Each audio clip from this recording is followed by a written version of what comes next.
எல்லாருக்கும் வணக்கம். இங்கே வந்திருக்கும் ப்ரெஸ், மீடியா, தொலைக்காட்சி, இணையதளம் மெம்பர்ஸ்க்கு எல்லாருக்கும் வணக்கம். D55 வண்டபா ஃபிலிம்ஸ்லேருந்து வர 22nd ஃபிலிம். D55 இப்போ உங்களுக்குலாம் லைக் டீசர் அண்ட் டைட்டில் பிடிக்கும் நம்புகிறேன்.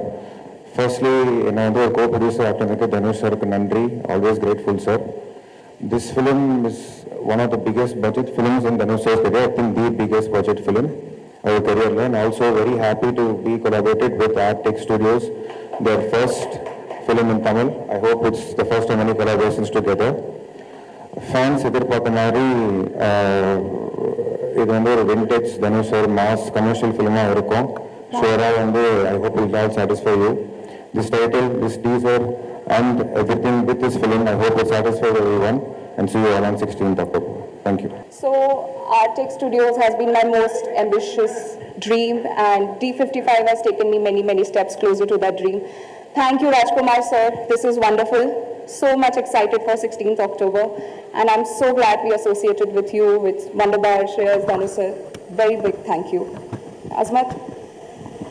Nothing new to add other than what Shreyas and Shraddha said. Thank you very much, Rajkumar sir, for making us a part of this project. We are so humbled and honored, and all the best, and we hope you give it all the love possible. Thank you.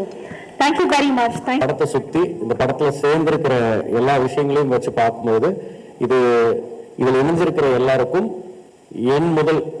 என்னிலிருந்து தொடங்கி இதில் சம்மந்தப்பட்டிருக்கிற அத்தனை பேருக்கும் இது ஒரு முக்கியமான ஒரு ஸ்பெஷலான ஒரு ஜேர்னியாகவும் ஒரு முக்கியமான ஒரு படமாகவும் இருக்கும் அப்படின்னு நான் முழுசாக நம்புகிறேன்.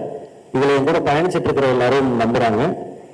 தனுஷ் சார்ல தொடங்கி இங்கே இருக்கிற producers, Artek studios and Wunderbar films, Shreyas and இதில் நடிச்சிட்டு இருக்கிற நடிகர்கள், the legend Mammootty sir and Sai Pallavi, Sreeleela, Indran sir and many more actors. அவங்க எல்லாருமே வந்து இதுக்காக இப்போ ஷூட் பண்ணிக்கிட்டே இருக்கோம். ரொம்ப சிறப்பாக படம் வந்துட்டுருக்கு. அண்ட் இதுக்கு பின்னாடி ஒரு பெரிய டெக்னிக்கல் குரூ வச்சுருக்காங்க. டைரக்டர் ஆஃப் ஃபோட்டோகிராஃபி, கேமராமேன் எழில் அரசு, அண்ட் எடிட்டர் என்னுடைய ப்ரீவியஸ் படமான அமரன், அண்ட் இப்போ ரீசெண்டாக ரிலீஸ் ஆன கருப்பு படத்தோட எடிட்டர் கலை, அவர் எடிட் பண்ணிட்டு இருக்காரு. இந்த டீசர் கூட, இந்த டைட்டில் அனௌன்ஸ்மெண்ட்டுக்கான வீடியோ கூட அவர் தான் எடிட் பண்ணது. அண்ட் இது வெறும் ஒரு டைட்டிலுக்கான அறிமுக வீடியோவாக தான் பார்க்குறோம். ஒரு போஸ்டர் மட்டும் பண்ணுறதை விட தனுஷ் சாருடைய கேரக்டர் என்னங்கிறது முதல்ல இன்ட்ரடியூஸ் பண்ணுற ஒரு வீடியோ இது. படத்துக்கான டீசர், அடுத்தடுத்து ஒவ்வொரு கேரக்டருக்குமான டீசர் அண்ட் படத்துக்கான மெயின் ட்ரெய்லர் இன்னும் அடுத்தடுத்து ஒரு சில வாரங்களில், அடுத்து வர மாதங்களில் ரிலீஸ் ஆகும். அக்டோபர் 16 ரொம்ப முக்கியமான ஒரு டேட்டா இருக்கும்னு நம்புறேன் நான். அண்ட் இந்த படத்துடைய ரிலீஸ் தேதியை அந்த தேதி ஃபிக்ஸ் ஆகிருக்கு. இதில் சாப்டர் 1 அப்படின்னு போட்டிருக்கோம். இது தலைப்பாக பார்க்கும்போது ஒரு தெய்வீகமான ஒரு தலைப்பாக மட்டுமே, தெய்வீகமான ஒரு தலைப்பு தான், ரொம்ப ஸ்பெஷலான ஒரு தலைப்பு தான். பட் அதை தாண்டி இதுக்குள்ள நிறைய விஷயங்கள் இருக்குது, நிறைய லேயர்ஸ் இருக்குது. அது ஒன்று அடுத்தடுத்த பார்வைகளில் எல்லாருக்கும் கௌரவமாக புரிய வரும்னு நினைக்கிறேன்.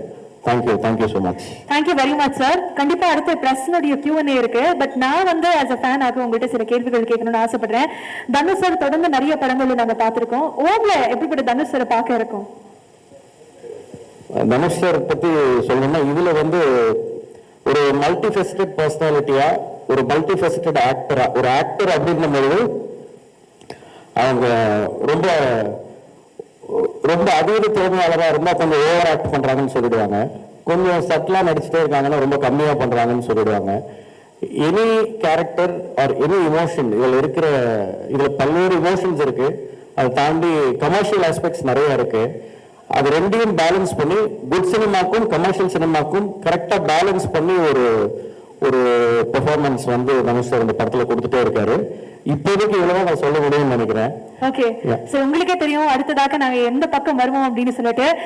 மலையாளத்துல நாங்க பார்க்கக்கூடிய சூப்பர் ஸ்டார் மம்முட்டி சார். சோ மம்முட்டி சார் உள்ள இருக்கும்போது அவர் ஹீரோவா வில்லனா அப்படி பல கேள்விகள் இருக்கு. சோ அவருடைய கதாபாத்திரத்தை பத்தி ஏதாவது ஒரு சின்ன ஹிண்ட் எங்களுக்காக சொல்ல முடியுமா?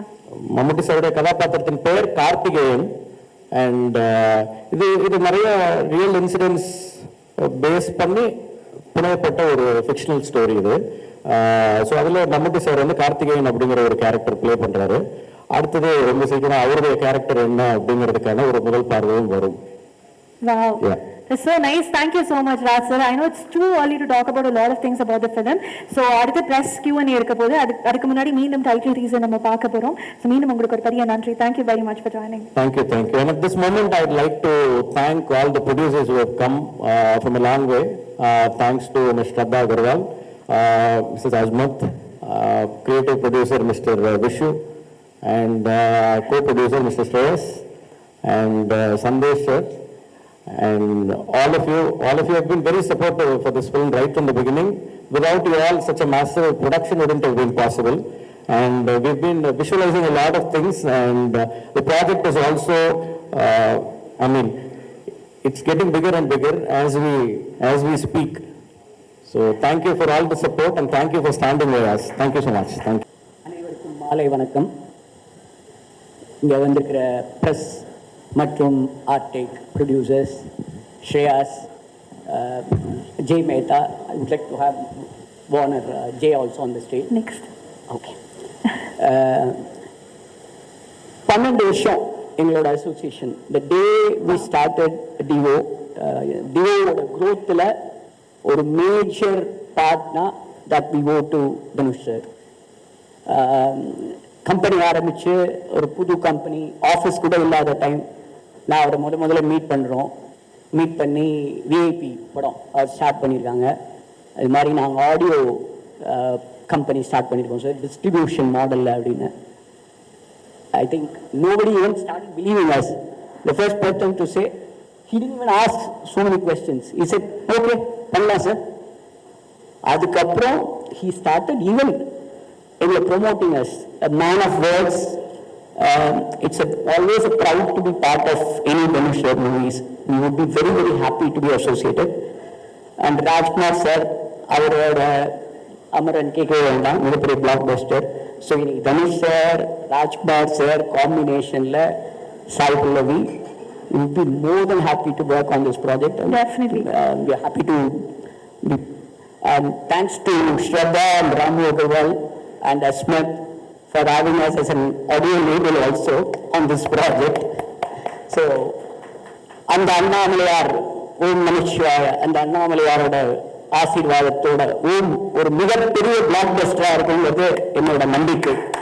கண்டிப்பா this is going to rock 2026 and 27 and on. Thank you so much. I think it's a moment of great pride, to be honest. When we first started talking about this project many months back, my first conversation with Shreyas was on this, and we had just met Dhanush sir 6 months before this in a hotel in Delhi. Everything that is associated with this film is beyond words. We have Rajkumar sir, who is an absolute genius. You know, there are very, very few geniuses, not only in Indian cinema, but globally. I think he is truly a genius. Dhanush sir, I do not have enough words to explain, right from Tamil cinema to, some of the biggest Hindi movies that he's done. He is a force to reckon with worldwide. We have a very strong star cast with Sri Leela, Sai Pallavi, Mammootty sir. I think it's very, very rare to have such a big star cast in a single film. And this project has all the makings of a big blockbuster. I feel not only in India, this has all the makings of being a huge global blockbuster for us. He's a man of few words, he is a man of action. So I'll speak on his behalf. He's the guy who had this belief from day one. The first time we discussed the project with him, and he had an instant yes. So thank you, Ramabhai, for putting faith. And thank you everyone. The entire press, for me as Warner, which is a big global multinational, I can tell you, I have full belief that this is going to be putting Indian cinema on the global map. And all the best. It will have all the awards, all the accolades, and more importantly, it will make all of India proud. Thank you so much. Sir, welcome. Sir, Sir, times now, sir. Sir, இந்த படங்கள்ல Rangoon, Amaran, அதாவது கதைக்கு சிமிலரா ஒரு இதெல்லாம் connect ஆகும். இந்த படத்துக்கு ஏன் ஓம் அப்படின்னு டைட்டில் வச்சு? Everything begins with ஓம் அப்படின்னு நான் நம்புறேன்.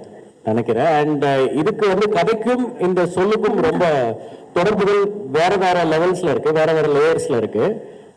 அடுத்தது இதை பத்தி தொடர்ந்து அடுத்தடுத்த டீசர்ஸ் கொடுக்கும்போது it's too early to explain the title நினைக்கிறேன் நான்.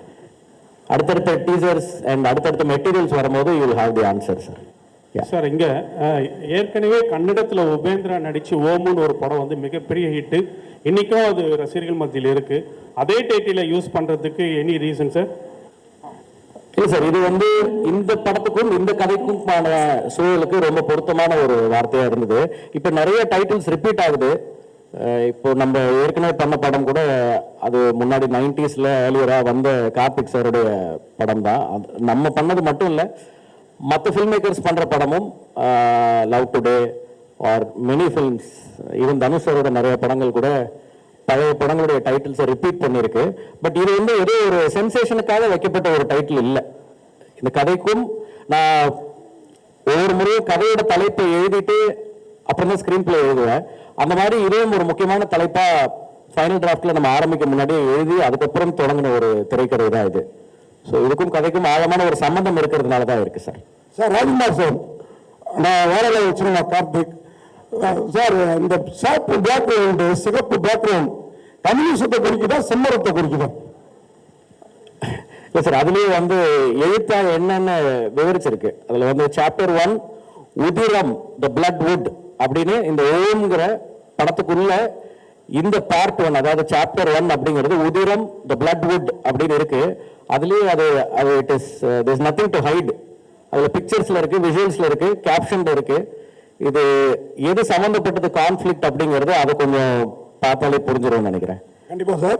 அதே மாதிரி நீங்க அமரன்ல வந்து இந்திய ராணுவத்தை இந்தியர்களை பெருமைப்படுத்துனீங்க. இதுல வந்து செம்மர கடத்தல்னாலே தமிழர்கள் தான் கடத்துறதா ஆந்திராவில் அடிச்சு கொள்ளுவாங்க அப்படின்லாம் நம்ம கேள்விப்பட்டிருக்கிறோம். இது தமிழர்களை பெருமைப்படுத்துற மாதிரி சோ இது வந்து சார் எந்த சாராரையும் பெருமைப்படுத்துவதற்கோ இழிவுபடுத்துவதற்கோ எடுக்கப்படுற ஒரு படம் இல்லை. இது இருக்கிற சூழ்நிலைய ஒரு கமர்ஷியல் சினிமாவா அதே மாதிரி சிந்திக்க வைக்கிற ஒரு சினிமாவா பிரசன்ட் பண்ற ஒரு படமா இருக்கும் இது. அதே மாதிரி கார்த்திகேயன் மம்முட்டி சார் பேர் சொன்னீங்க.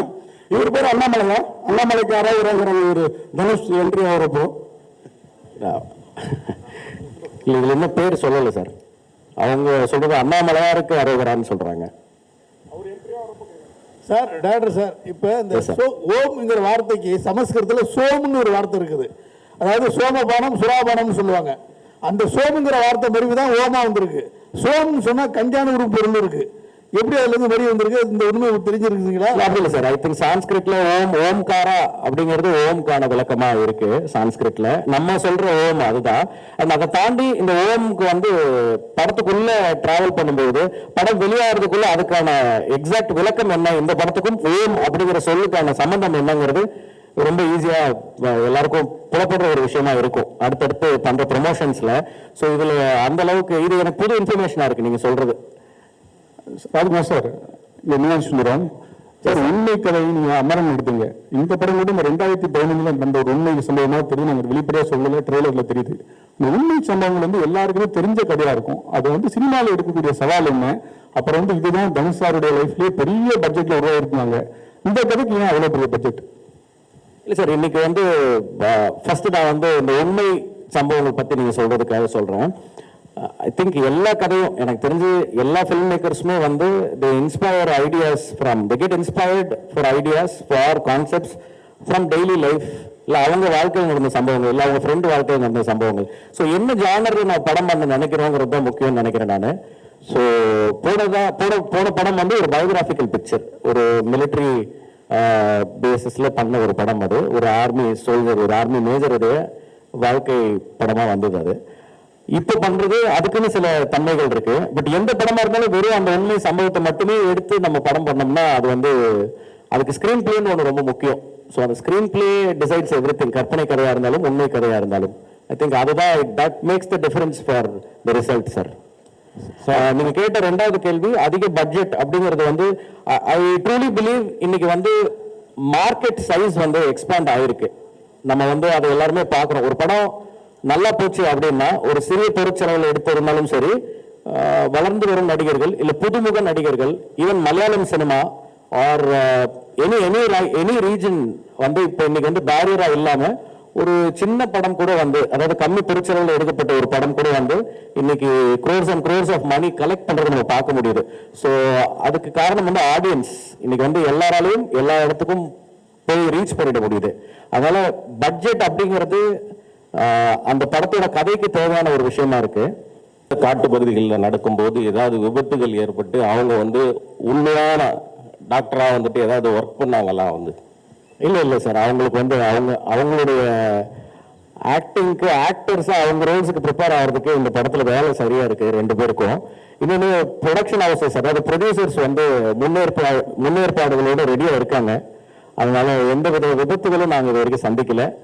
அண்ட் அப்படி ஏதாவது சின்னதாக பிரச்சனை சில இடர்பாடுகள் வரும், சில தடங்கல்கள் ஏதாவது இருந்தால் கூட அது வந்து அவங்க ரொம்ப துரிதமாக செயல்பட்டு உடனே அதை சரி பண்ணி கொடுத்துட்றாங்க. ஸோ அந்த மாதிரி சுச்சுவேஷன் எதுவும் வரல. சார், அமரன் படத்துலையும் சாய் பல்லவி இருந்தாங்க, ஓம்லேயும் இருக்காங்க. பர்டிகுலராக என்ன ஸ்பெஷல் ரீசன் அவங்க இந்த படத்தில் கமிட் பண்ணியிருக்கீங்க? செகண்டரி சாய் அபயங்கர் மியூசிக்கில் தனுஷ் ஏதாவது பாட்டு எழுதி பாடுறாங்களா? ஏதாவது ஐடியாஸ் இருக்கா? இல்லை, இப்போ நம்ம பார்த்த இந்த டைட்டில் அனௌன்ஸ்மெண்ட் வீடியோவில் இந்த கிளிம்ஸில் கடைசியாக சில லிரிக்ஸ் வருது இல்லை, வீரா அப்படின்னு, அது வந்து தனுஷ் சார் எழுதினது தான். அது அந்த வரிகள் கூட தனுஷ் சார் எழுதினது தான். அண்ட் ஏற்கனவே படத்துக்காக ஒரு சாங் வந்து ஃபில்ம் பண்ணிட்டோம். அண்ட் சாய் பல்லவி அவங்க இந்த படத்தில் இருக்கிறது வந்து அவங்க மட்டும் இல்லை, நான் எப்பயுமே ஒரு கேரக்டருக்கும் ஆர்டிஸ்ட் சூஸ் பண்ணும்போது ஒரு ஒரு பெர்ஃபார்மர் அந்த ரோலுக்குள்ளே வரணும்னு நினைப்போம். ஸோ அப்படி அவங்களுக்கு சூட்டபிளாக இருக்கிற ஒரு ரோலுக்கு அவங்க நடிக்கிறாங்க. இதில் அந்த படத்துலையும் அவங்களுக்கு அந்த ரோல் ரொம்ப சூட்டபிளாக இருந்துச்சு, அதனால பண்ணாங்க. எஸ். இங்கே ஷாலினி, ஆக்சுவலி மம்முட்டி சார் அவரோட படங்களே வந்து அவ்வளோ ஈஸியான கதையோ கேரக்டரோ சூஸ் பண்ண மாட்டார். ரொம்ப சாய்ஸ் ரொம்ப வந்து யூனிக்காக இருக்கும். ஸோ இந்த கதை நீங்கள் சொல்லும் போது அவரோட ரியாக்ஷன் என்னவா இருந்துச்சு? அவர் என்ன சொன்னார்? இல்லை, மம்முட்டி சாரை நான் வந்து உடனே பார்க்க முடியல. நான் ஆக்சுவலாக ட்ரை பண்ணி ஒரு 6-7 months ஆச்சு சாரை பார்க்கறதுக்கு. சாருக்கு வேற ஒரு சுச்சுவேஷன் இருந்துச்சு. பட் நான் கதை சொல்றதுக்கு ஒரு நாள் அவர் சென்னையில் இருக்கும்போது அவர் என்னை கூப்பிட்டுருந்தார். நான் அதுக்கு முன்னாடி அவரோட டச்சில் இருந்தேன். சென்னைக்கு அவரோட வீட்டுக்கு வந்திருக்கும் போது கூப்பிட்டுருந்தாரு. அப்போ நான் போய் மீட் பண்ணி ஒரு 2 மணி நேரம் நான் அந்த கதையை அவருக்கு எக்ஸ்பிளைன் பண்ணேன். அது பேசி முடிக்கும் போது அவருக்கு சில டவுட்ஸ் இருந்தது. அந்த டவுட்ஸை கேட்டுட்டு அன்னைக்கு அந்த மீட்டிங்லேயே நான் இந்த கேரக்டர் பண்ணுறேன் அப்படின்னு சொன்னார். ராஜ்குமார் சார், மம்புட்டி சாரு நிறைய தேசிய விருது 4 5 வாங்கியிருக்காரு. தனுஷ் சார் 2 தேசிய விருது. 2 தேசிய விருது வாங்கினதை வச்சு படம் வந்து எப்படி இருந்தது உங்களுக்கு டைரக்டா? ரொம்ப சுலபமாக இருந்தது. என்ன சார், அவங்க 2 பேருமே வந்து they come with their own legacies and அவங்களுக்கான ஒரு கிளாரிட்டியோட வராங்க. ஸோ கம்யூனிகேஷன் ஃபர்ஸ்ட் ரொம்ப ஈஸி ஆகிடுது. அப்புறம் அவங்களுடைய கொலாபரேஷன் வந்து ரொம்ப படத்துக்கு ஹெல்ப்பாக இருக்கு. அது ஒரு டைரக்டர்ஸ் டிலைட் இந்த 2 ஆக்டர்ஸுமே. சார், ராஜ்குமார் சார், இங்கே விஜயானந்த், வாழ்த்துக்கள் சார். டைட்டிலும் கிளிம்ஸ் ரொம்ப சூப்பராக இருந்தது, மேக்கிங் நல்லா இருந்தது. இந்த 2 சாப்டர்னு சொல்லிட்டுங்க. ஸோ 2மே இப்போவே ஷூட் பண்ணுவீங்க? ஃபர்ஸ்ட் பார்ட் ரிலீஸ்க்கு அப்புறம் தான் செகண்ட் பார்ட் பற்றி இருக்கணும். ஸ்கிரிப்ட் ஒர்க் முடிச்சா சார் 2க்கும்? இல்லை சார், இது வந்து முதல் சாப்டர் தான் இப்போ ஷூட் பண்ணிட்டு இருக்கோம். இது முடிச்சதுக்கு அப்புறம் தான் அடுத்ததுக்கான ஒர்க் எல்லாம் அப்பதான் ஆரம்பிக்கும். ஸ்கிரிப்ட் ஒர்க்குன்றதை தாண்டி இதுக்குன்னு ஒரு பெரிய ரிசர்ச் ஒர்க் நடந்திருக்கு. ஸோ அது ஒவ்வொரு பகுதியாக வரும் அப்படிங்கிறது தான் சார். அண்ட் இந்த சாப்டர் 1க்கு ஒரு தொடக்கம், ஒரு மிடில், ஒரு எண்ட் அப்படின்னு இந்த படத்தோட கதை முழுமையா இந்த பார்ட்லயும் முடிஞ்சிடும். இந்த சாப்டர் 1லயே அது முடியும். Yes sir, Akshay from the நியூமன் Express sir here. Hi sir. And நீங்கள் வந்து இந்த டைட்டில் அனௌன்ஸ்மெண்ட்டுக்கு அப்புறம் ஒன்று சொல்லியிருந்தீங்க, இந்த மாதிரி வந்து தனுஷ் சார் வந்து ஆர்டிஸ்டிக் சென்சிபிலிட்டிஸ் அண்ட் கமர்ஷியல் சினிமாக்கான சென்சிபிலிட்டிஸை வந்து நல்லா இது பண்ணியிருந்தாரு, பேலன்ஸ் பண்ணியிருந்தாருன்னு சொல்லிட்டு. How was it for you to right? ஏன்னா இப்போ ஸ்டார்ஸுமே நிறைய வந்துட்டாங்க, மம்முட்டி சார் அண்ட் தனுஷ் சார். உங்களுக்கு அந்த சென்சிபிலிட்டிஸை பேலன்ஸ் பண்ணுறது எப்படி இருந்துச்சு ரைட்டரா? இல்லை சார், இது வந்து ஆக்டர்ஸை காஸ்ட் பண்ணிட்டு அப்புறம் போய் எழுதின ஸ்கிரிப்ட் இல்லை. இது நம்ம ஸ்கிரிப்ட் பண்ணிட்டு ஐயோ இந்த கேரக்டர் இவங்க பண்ணா நல்லா இருக்குமேனு அவங்களோட அப்பாயின்மெண்ட் அந்த அவங்களோட லிசனிங் அந்த நரேஷன் டைம் கிடைக்கிற வரைக்கும் வெயிட் பண்ணி ஒவ்வொருத்தரையும் காஸ்ட் பண்ணி இவங்க எல்லாரும் உள்ள வந்திருக்காங்க. ஸோ அவங்களுக்கு அந்த கேரக்டர் கேட்கும்போது அவங்களுக்கு பிடிச்சிருந்தது. யாரும் வந்து இப்படி பண்ணுங்க அப்படி பண்ணுங்கன்னு சொல்லி எந்த ஒரு அந்த மாதிரி விவாதங்களுக்குள்ள இது ஃபார்ச்சுனேட்லி போகல. ஸோ எல்லாரும் சந்தோஷமா அவங்க பார்ட்ல வந்து நடிக்க வந்திருக்காங்க. அண்ட் என்கிட்ட ஏற்கனவே இதுக்கான கேரக்டர்ஸ் இருந்தது, அந்த செட்டப் இருந்தது. அதனால தான் அவங்களை காஸ்ட் பண்ண முடிஞ்சது சார். Yes sir. ராஜேஷ் யா எஸ் சார். சார் வாழ்த்துக்கள். முதல்ல அமரன்ற ஒரு நல்ல படத்தை கொடுத்தீங்க, ஒரு ஹீரோவா பண்ணீங்க, பக்காவா பண்ணீங்க. பட் இந்த படத்துல வந்து பார்த்தா ஒரு ஃபாரஸ்ட் பிரிகேண்டை வந்து ஒரு ஹீரோவா காட்டுற மாதிரி இருக்கு டீசர் எல்லாம் பார்க்கறதுக்கு. பட் இதை நீங்க எப்படி பாக்குறீங்க? ஒரு ஹீரோவா காமிச்சிங்க, பட் இந்த மாதிரி ஒரு நெகட்டிவ் ஷேடா இருக்கவங்களை ஹீரோவா காமிச்சா நெக்ஸ்ட் சொசைட்டி எப்படி இருக்கும்ன்றதை நீங்க ஃபீல் பண்றீங்க சார்? ஏன்னா வந்து ஃபாரஸ்ட் பிரிகேண்ட்ன்றது ஒரு தப்பானது தான், காட்டு அழிக்கிறவங்க தான். இதுல வந்து நீங்க சொல்ல வர்றது வந்து இந்த காட்டு அழிக்கிறதுக்கு உறுதுணையாக இருக்கக்கூடிய அந்த கூலி ஆட்கள் திருவண்ணாமலை காமிச்சிருக்காங்க. ஏன்னா நீங்க இங்க இந்த ராயல்சீமா அந்த சைட்ல எல்லாம் பாத்தீங்கன்னா பிளஸ் திருப்பதி அந்த சைட்ல எல்லாம் வந்து ரெட் சாண்டர்ஸை வந்து அறுக்கிறதுக்கோசரம் இங்க இருந்தா கூப்பிட்டு போறாங்க திருவண்ணாமலையில இருந்தா. அதை பேஸ் பண்ணி தான் இந்த புஷ்பான ஒண்ணு பண்ணாங்க. அங்கேயும் வந்து ஒரு ஃபாரஸ்ட் பிரிகேண்டை வந்து அவனை தான் ஹீரோவா காமிக்கிறாங்க. பட் உங்க படத்துல எப்படி காமிச்சிருக்கீங்க? இதுல வந்து அதை தான் வந்து நீங்க முக்கியத்துவம் காட்டுறீங்களா? அது சார், இது வந்து இப்போ நீங்க படத்துல பார்த்தது வந்து ஒரு காட்சி. அந்த காட்சியை வச்சு ஹீரோடைய கேரக்டர் என்ன, இதுல நம்ம என்ன சொல்ல வரோம் அப்படின்னு ஒவ்வொருத்தருக்கும் ஒரு பெர்ஸ்பெக்டிவ் தோணும். மேபி அந்த டிஸ்கஷன்ஸ் ஓப்பன் பண்றதுக்கு தான் நம்ம ஒரு வீடியோ கொடுக்குறோம். ஸோ உங்க பார்வையில் அது அப்படி இருக்கு. பட் இதை தாண்டி படத்துல நிறைய விஷயம் இருக்கு. அது வரும்போது அது எல்லாம் ஜஸ்டிஃபை பண்ணணும்னு நினைக்கிறேன் சார். சார் ராஜ்குமார் சார், ஆக்சுவலாக உங்களோட ஃபர்ஸ்ட் படம் ரிலீஸ் ஆகி ஆல்மோஸ்ட் 9 years ஆச்சு. ஸோ இப்போ நீங்கள் மோஸ்ட்லி 3 films தான் பண்ணியிருக்கீங்க. ஸோ நீங்களும் ஒரு படைப்பாளிகள் இவ்வளோ டைம் எடுத்துக்கிறீங்க. ஃபர்ஸ்ட் காரணம் பிரம்மாண்டத்திற்காகவா இல்லை ஹீரோயோட கால்ஷீட்டுக்காகவா? ஏன்னா நீங்கள் மட்டும் இல்லை, இப்போ 96 பிரேமா இருக்கட்டும், துருவங்கள் பையனர் கார்த்திக் நாராயணா இருக்கட்டும், இவங்க எல்லாருமே ரொம்ப டைம் எடுத்துக்கிறாங்க. அதாவது குறும்பு நித்தினா இருக்கட்டும். ஸோ என்ன இதால இவ்வளோ டிலே ஆகுது அப்படின்னு தெரியல சார். ஒரு ஒரு படத்துக்கும் ஒவ்வொரு விதமான படிப்பினைகள் வரும். இப்போ பார்த்தீங்கன்னா நான் இப்போ இந்த படம் வந்து February 20 ஷூட்டிங் ஆரம்பிச்சோம். October 16 ரிலீஸ்னு போட்டிருக்கோம். கரெக்டா 8 மாசம் நினைக்கிறேன், 8-9 மாசமா தெரியல எனக்கு. 8 மாசத்துல அந்த படத்தை முடிச்சு ரிலீஸ்க்கு கொண்டு வரோம். ஸோ இப்படியும் சில நேரங்கள்ல அனுபவங்கள் இருக்கும். பட் நீங்க கேட்ட கேள்விக்கு பதில் சொல்லணும் அப்படின்னா, சினிமா அப்படிங்கிறது வந்து ஒரு டைரக்டர் கதை எழுதி வீட்டில் ரெடி ஆயிட்டா மட்டும் படம் பண்ணிட முடியாது. அதுல நிறைய விஷயங்கள் கோஇன்சிடென்டலா சேர்ந்து வரணும். அதுக்கு ஒரு அமைப்பு வரணும். அது எல்லாரும் சேர்ந்து எல்லா விஷயங்களும் சேர்ந்து அமையும் பொழுதுதான் ஒரு படம் நடக்குது. அண்ட் சம்டைம்ஸ் தாமதங்கள் ஏற்படும், தடங்கல்கள் வரும். சில நேரம் வேகமாக நடக்கும். நம்ம இப்போ ரோட்ல போறோம், ஒரு நாள் வந்து எல்லா சிக்னலும் கிரீனாவே இருக்கும், அப்படியே வேகமாக போயிடுவோம். சில நேரம் டிராஃபிக் இருக்கும், எல்லா இடத்துலையும் நம்ம போய் நிற்கிற நேரம் மட்டும் ரெட் சிக்னல் விழும். அந்த மாதிரி ஒரு சுச்சுவேஷன் தான் அது. அவங்களுக்கான கால சூழல், அந்த நேரம் இண்டஸ்ட்ரி இருக்கிற சூழ்நிலை, அதுதான் காரணம்னு நினைக்கிறேன். யாருமே வந்து டிலே பண்ணணும் அப்படின்னு நினைச்சு யாரும் பண்ண மாட்டாங்க. பட் ப்ரிப்பரேஷன் டைம் எடுத்துக்கிறது நல்லது சார். எனக்கு இந்த டைம் எல்லாமே வந்து ஸ்கிரிப்டுக்கு ஹெல்ப் பண்ணிருக்கு. நீங்க சொன்ன அந்த 9 வருஷத்தை நான் ரியலைஸ் பண்ணல. அந்த வெயிட்டிங் டைமும் ஃபில்ம் மேக்கிங்கோட ஒரு part and parcel of that ப்ராசஸ்னு நினைக்கிறேன் நான், at least for directors. Yes sir. Sivachandran பேசுறேன். இந்த sir hello sir. Yes sir. இந்த 20 பேர் என்கவுண்டர் பண்ணாங்க, திருவண்ணாமலையில் இங்கே பாதிக்கப்பட்டாங்க. அதை பேஸ் பண்ணி புஷ்பா மாரி அதை வச்சு புஷ்பா மாரி பண்றீங்களா அல்லது அது டாக்குமெண்ட்ரியா பண்ண போறீங்களா? இல்லை சார், இது feature film first of all. And sir வேறு சில படங்கள் அது வந்து ஒரு படம் அப்படின்றது வந்து ஒரு டாபிக் எடுத்து பண்ணியிருந்தா அந்த படம் வந்து நம்ம நினைவுல ஒரு விதத்தில் இருக்கும். இது வந்து எனக்கு ரொம்ப நாளா நினைவுல இருக்கிற சில நிகழ்வுகளை, சில நிதர்சனங்களை மையமா வச்சு அதுக்கு மேல நிறைய எலிமெண்ட்ஸ் வச்சு நிறைய ரிசர்ச் பண்ணி உருவாக்கி இருக்கிற ஒரு திரைக்கதை. ஸோ இதுக்கும் வேற எந்த படங்களுக்கும் சம்மந்தம் இல்லைன்னு நினைக்கிறேன் நான். அண்ட் நீங்க குறிப்பிட்ட அந்த பர்டிகுலர் சம்பவம் இதுல இருக்குன்னு சொல்ல முடியாது. பட் ஒரு இன்ஸ்பிரேஷனா அந்த தாட் இருந்திருக்கு கண்டிப்பா. டேரக்டர் சார், ஜெயச்சந்திரன் பேசுறேன் சார். தனுஷா வந்து இப்போ ஹிந்தி படங்களும் நடிச்சிட்டு இருக்காரு, நடிச்சு வெற்றி படங்கள்லாம் இருக்கு. இது வந்து அவர் நடிக்கிற பெரிய பட்ஜெட் படம் அப்படின்னு சொல்லிட்டு சொல்றீங்க. அப்படி இருக்கும்போது ஒரு பேன் இண்டியா படமா நீங்க உருவாக்கலாம் இல்லையா? அதுவும் இல்லாம ஸ்டார் காஸ்ட் வந்து மம்முட்டி, தனுஷ் 2 பேர் மட்டும் தான் தெரியுது. மற்ற லாங்குவேஜுக்கெல்லாம் போகும்போது அங்கே உள்ள ஆர்டிஸ்ட், ஃபேமஸ் ஆர்டிஸ்ட்லாம் தேவைப்படும். அந்த மாதிரி ஏதாவது ஐடியாஸ் எதனா இருக்கா சார்? இல்லை எக்ஸ்பிளைன் ஐடியா இருக்கு? இல்லை சார், ஐ திங்க் ஒரு ஸ்கிரிப்ட் ரூட்டடா அந்த தன்மைக்கு ஏற்ப இன்னைக்கு வந்து நம்ம அந்த ஸ்கிரிப்டுக்கு உண்மையாக கரெக்டாக பண்ணாலே பேன் இண்டியா மட்டும் இல்லை, ஐ திங்க் நம்ம எல்லா உலகத்தில் இருக்கிற எல்லாருமே இப்போ ரீச் பண்ணிட முடியுது. வெறும் காஸ்டிங்ல மட்டும் அது நிகழாது. அதுக்கான கதையும் கேரக்டரும் அவங்களுக்கான ஒரு அந்த பார்ட் வந்து ரொம்ப ஸ்ட்ராங்கா இருந்தால் மட்டும்தான் அவங்க உள்ள வருவாங்க. வெறும் டெக்கரேஷனுக்காக இதில் யாரையுமே நம்ம சேர்க்கல. அப்படி சேர்க்கறது எனக்கு விருப்பமும் இல்லை. Yes sir. Direct sir Balan இங்கே இப்போ ஒவ்வொரு படமும் உங்களுக்கு ஒரு படிப்பினைன்னு சொன்னீங்க இல்லையா, நம்ம ரங்கனா இருக்கட்டும் இல்லை அமரனா இருக்கட்டும், இந்த படமா இருக்கட்டும், அந்த 3 படத்துலையும் 3 ஹீரோக்கள்கிட்ட நிறைய அனுபவங்கள் இருக்கும். அதை பற்றி கொஞ்சம் சொல்லுங்கள்.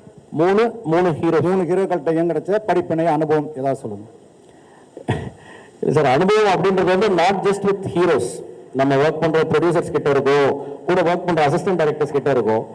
அண்ட் அதில் வந்து ஒவ்வொரு ஜேர்னி ஒரு மாதிரி இருக்கும். It's a collaborative process. முதல் படத்தில் எனக்கு கௌதம் கார்த்திக் நடிச்சாரு. அவர் இப்போ வரைக்கும் எனக்கு இப்போ நம்ம இங்கே உட்காந்து இந்த டீசர் நீங்கள் இங்கே பார்த்துட்டு இருக்கும்போது ஆல்ரெடி ஆன்லைனில் ரிலீஸ் ஆயிடுச்சு. ஸோ 3வது ஆளாக எனக்கு விஷ் பண்ணது, ஆர் அட்லீஸ்ட் அவர் ஃபர்ஸ்ட் கூட விஷ் பண்ணியிருக்கலாம், நான் 3வது அவரோட மெசேஜ் தான் பார்த்தேன். ரொம்ப சந்தோஷமா டைட்டில் பற்றி அந்த டீசரில் காட்டின அந்த விஷயங்கள் பற்றி எல்லாம் ரொம்ப எக்ஸைட்டடாக பேசிட்டு இருந்தாரு. எனக்கு சத்தத்தில் ரொம்ப கேட்கல. ஸோ அந்த நட்பு தொடர்பு இன்னும். அண்ட் அதே மாதிரி போன படம் நான் ஒர்க் பண்ண சிவகார்த்திகேயன், ஸோ அவரும் வந்து அந்த படத்தில் ஒரு கரெக்டான ஒரு நேர்த்தியான ஒரு அனுபவம் இருந்தது. இப்போ தனுஷரோட ஒர்க் பண்ணுறது வந்து எனக்கு ரொம்ப க்ளோஸ் டு தி ஹார்ட்டாக இருக்குது, ரொம்ப ப்ளசண்ட்டாக இருக்குது. தினம் தினம் ஏதாவது ஒரு ஆச்சரியம் நிகழுது. ஐ திங்க் இந்த என்டையர் ஜேர்னி முடிக்கும் போது நான் அவரை பற்றி பேசுறதுக்கு நிறைய இருக்கும்னு நினைக்கிறேன்.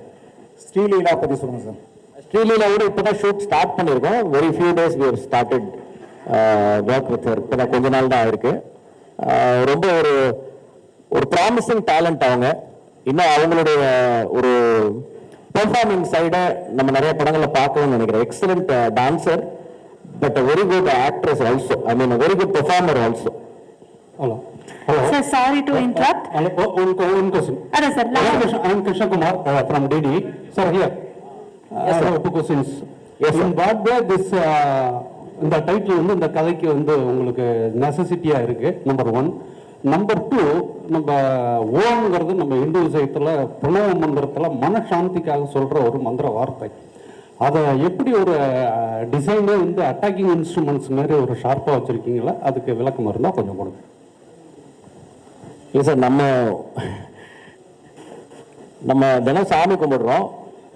பல்வேறு மாதிரியான கடவுள்கள் நம்மளோட வழிபாட்டு முறையிலேயே இருக்கு. ஸோ ஒவ்வொருத்தருக்கும் ஒவ்வொரு வாகனங்கள் இருக்கு, கையில் ஆயுதங்கள் இருக்கு, சாந்தமாகவும் இருக்கு, எல்லாமே எல்லாத்துலேயும் இருக்குன்னு நினைக்கிறேன். ஸோ அது ஒரு முக்கியமான ஒரு விஷயமா ஒரு பேசு பொருளாக இருக்காதுன்னு நினைக்கிறேன் நான்.